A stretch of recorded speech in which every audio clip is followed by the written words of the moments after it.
అందరికీ నమస్కారం. Welcome to Bruno the warrior YouTube channel. Friends, ప్రజా రవాణా శాఖ ఉద్యోగులకు హయ్యర్ పెన్షన్ కోసం జాయింట్ డిక్లరేషన్ ఇచ్చిన వాళ్లకు డిమాండ్ నోటీసులు వస్తూ ఉన్నాయి. అలా వచ్చిన వారి యొక్క డిమాండ్ నోటీసులకు సంబంధించిన డబ్బులు కట్టడం జరిగింది. మరి అలా డబ్బులు కట్టిన వారికి హయ్యర్ పెన్షన్ ఓకే అయిందా లేదా ఎలా తెలుసుకోవాలని గతంలోనే మనం వీడియో చేయడం జరిగింది. మరి హయ్యర్ పెన్షన్ ఓకే అయిన వాళ్లకు హయ్యర్ పెన్షన్ ఎంత రావచ్చో ఎలా తెలుసుకోవాలనే వీడియో కూడా మన ఛానల్లో గతంలోనే చేయడం జరిగింది.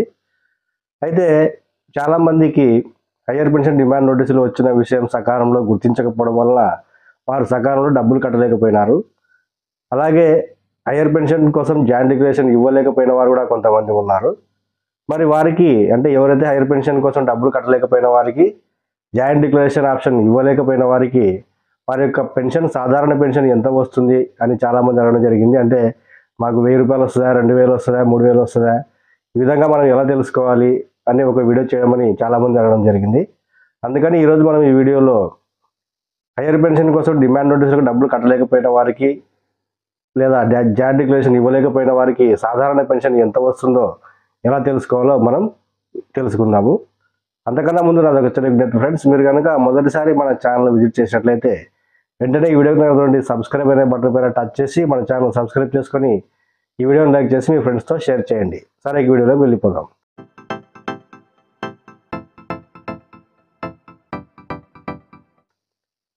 ఫ్రెండ్స్, సాధారణ నెలవారీ పెన్షన్ ఈపీఎఫ్ఓ వారిది మనం తెలుసుకోవాలంటే అందులో ముఖ్యంగా 2 విషయాలు మనం తెలుసుకోవాలి. అది మొదటిది వచ్చేసి పెన్షనబుల్ శాలరీ, రెండవది పెన్షనబుల్ సర్వీస్. ఈ పెన్షనబుల్ శాలరీ అనేది ఎలా లెక్కిస్తారంటే మనకందరికీ తెలిసిన విషయం ఏమిటంటే ఉద్యోగి యొక్క బేసిక్ డిఏలో 12%, అలాగే యజమాని కూడా 12% మనం ఈపీఎఫ్ఓకు కంట్రిబ్యూషన్ ద్వారా చెల్లిస్తామని తెలిసిన విషయమే. అయితే ఇక్కడ ఉద్యోగి యొక్క బేసిక్ పే మరియు డిఏలో ఆ ఉద్యోగి యొక్క గరిష్టంగా 15,000 మాత్రమే పరిగణలోకి తీసుకుంటారు. అంటే ఆ ఉద్యోగికి జీతం 30,000 40,000 ఎంత ఉన్నా కూడా సంబంధం లేదు. పెన్షనబుల్ శాలరీని గరిష్టంగా 15,000 మాత్రమే పరిగణలోకి తీసుకోవడం జరుగుతుంది. అలా ఇక రెండవది పెన్షనబుల్ సర్వీస్.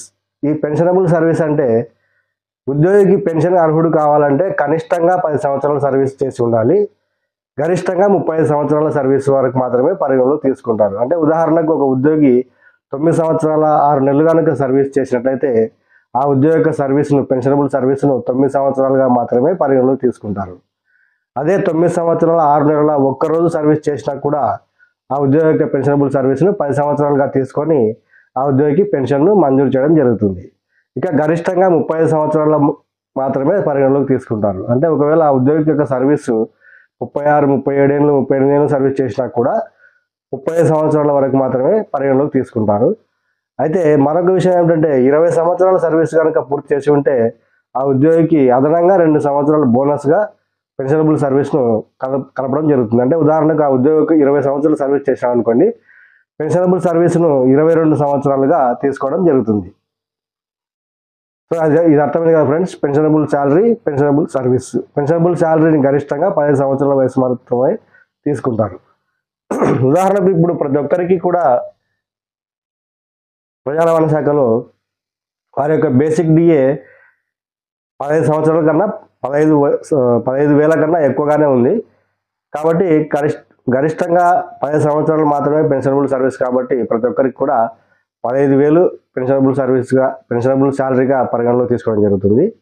సరే, మరి పెన్షనబుల్ శాలరీని మరియు పెన్షనబుల్ సర్వీస్ను పరిగణలోకి తీసుకొని సాధారణ నెలవారీ పెన్షన్ ఎలా లెక్కిస్తారో మనం ఇప్పుడు క్యాల్కులేటర్ ద్వారా లెక్కించి తెలుసుకుందాము.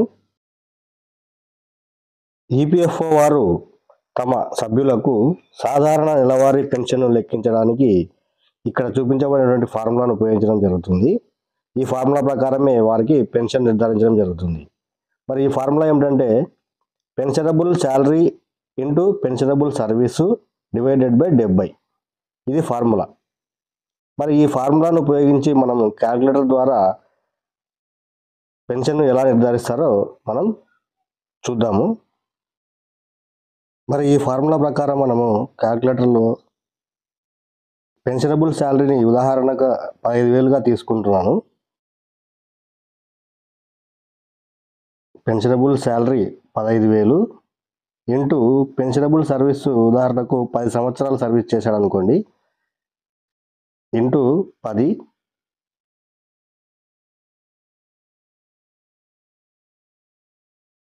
ఇక్కడ మనం ఈక్వల్ టు ఇచ్చి ఆ వచ్చిన అమౌంట్ను డివైడెడ్ బై 70. సో ఈ విధంగా ఇక్కడ మనకు చూస్తే రిజల్ట్ 2,142 రూపాయలు ఆ ఉద్యోగికి పెన్షన్ నిర్ధారించడం జరుగుతుంది. అంటే పెన్షనబుల్ శాలరీ 15,000, పెన్షనబుల్ సర్వీస్ 10 సంవత్సరాలు డివైడెడ్ బై 70. ఈ విధంగా మనం లెక్కించినప్పుడు 2,142 రూపాయలు ఆ ఉద్యోగికి నెలవారీ సాధారణ పెన్షన్ నిర్ధారించడం జరుగుతుంది. మరి మరొక ఉదాహరణ చూద్దాము. ఇప్పుడు పెన్షనబుల్ శాలరీ 15,000 ఇంటూ గరిష్టంగా ఉద్యోగి యొక్క పెన్షనబుల్ సర్వీస్ 35 సంవత్సరాలు అనుకున్నాం కదా, 35 సంవత్సరాలకు ఒకసారి లెక్కించి చూద్దాము. పెన్షనబుల్ శాలరీ ఇంటూ గరిష్టంగా 35 సంవత్సరాల పెన్షనబుల్ సర్వీసు చేస్తే ఈక్వల్ టు వచ్చిన దానికి డివైడెడ్ బై 70. ఇప్పుడు పెన్షన్ వచ్చేసి 7,500. అంటే 35 సంవత్సరాల సర్వీస్ చేసి వారి యొక్క పెన్షనబుల్ శాలరీ 15,000 ఉన్న వాళ్ళకు 7,500 రూపాయలు పెన్షన్ నిర్ధారించడం జరుగుతుంది. ఇక్కడ మనం గమనించాల్సింది ఏంటంటే, ప్రస్తుతం ఈపీఎఫ్ఓలో సాధారణ నెలవారీ పెన్షన్ వచ్చేసి కనిష్టంగా 1,000 రూపాయలు, గరిష్టంగా 7,500 రూపాయల పెన్షన్ అమలులో ఉన్నది. అంటే మ్యాక్సిమం 7,500 మాత్రమే, అంతకు మించి పెన్షన్ రాదు. ఇది సాధారణ నెలవారీ పెన్షన్, అంటే హైయర్ పెన్షన్ కాదు, సాధారణ పెన్షన్.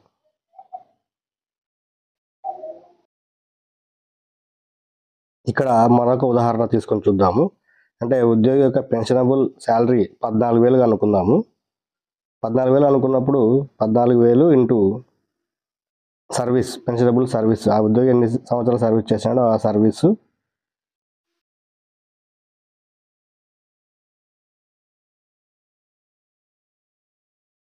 22 సంవత్సరాలు సర్వీస్ చేసి ఉంటే కనుక అప్పుడు లెక్కేసినప్పుడు మనకు ఈ విధంగా వస్తుంది. వచ్చిన దాన్ని డివైడెడ్ బై 70. ఇప్పుడు 4,400 పెన్షన్గా నిర్ధారించడం జరుగుతుంది. అంటే 14,000 పెన్షనబుల్ శాలరీ, 22 సంవత్సరాలు సర్వీస్ చేసిన వాళ్ళకు 4,400 పెన్షన్గా నిర్ధారించడం జరుగుతుంది. ఇంకొకటి ఏంటంటే ఫ్రెండ్స్, ఈ పెన్షన్ ఒకసారి నిర్ధారించిన తర్వాత అది మళ్ళీ పెరగడం అంటూ ఉండదు, ఇది గుర్తుంచుకోవాలి. ఇక మరొక ఉదాహరణ కనుక మనం చూసినట్లయితే, పెన్షనబుల్ శాలరీని 15,000గా లెక్కించి ఇంటూ